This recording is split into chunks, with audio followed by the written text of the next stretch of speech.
हाँ बोलेंगे सर देखिए ये मेंस का क्वेश्चन है 2019 का, 3600 का फैक्टर बोला गया। अब हम यहाँ डायरेक्ट मेरे भाई 3600 लिखते हैं। 3600 जो है ना यहाँ पर ये मेरे भाई हो जाएगा 36 इंटू कुल मिलाकर के 100। अब ये 36 जो है मेरे भाई ये 9 इंटू 4 है, ठीक है। और यहाँ पर अगर हम देखेंगे तो ये जो 100 का मतलब 2 का स्क्वायर इंटू 5 का स्क्वायर होता है।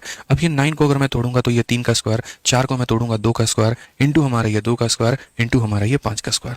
अब देखो यहाँ पर काउंटिंग करो, 2 पावर और 2 पावर 4 पावर, उसके बाद में 3 के कितने पावर 2 पावर, उसके बाद में 5 के कितने पावर 2 पावर। ये इसको आपने तोड़ दिया और अब तोड़ दिया तो मेरे भाई नंबर ऑफ फैक्टर बता दो। नंबर ऑफ फैक्टर बताओगे, 4 में 1 जोड़ोगे 5 आएगा, 2 में 1 जोड़ोगे 3 आएगा, 2 में 1 जोड़ोगे 3 आएगा, 15 का 3 गुना 45 हो जाएगा। Correct answer option number A जो है बिल्कुल हमारा सही। ध्यान से सुनना, आपने क्या कहा, आपने कहा जी 3600 को क्या लिख सकते हो 36 गुणा 100, तो आपने कहा बिल्कुल। तो यहां 2 दूनी 4, 4 तिया 12, 12 तिया 36, 100 को 2 दूनी 4, 4 पंजे 20 और 20 पंजे 100 लिख सकते हो क्या?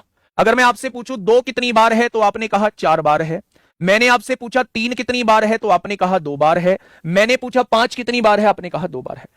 टोटल फैक्टर पूछ रहा है, 4 में 1 बढ़ाओ 5 आएगा, 2 में 1 बढ़ाओ 3 आएगा, 2 में 1 बढ़ाओ 3 आएगा, 5 तिया 15 तिया 45 हो जाएगा। Option number A.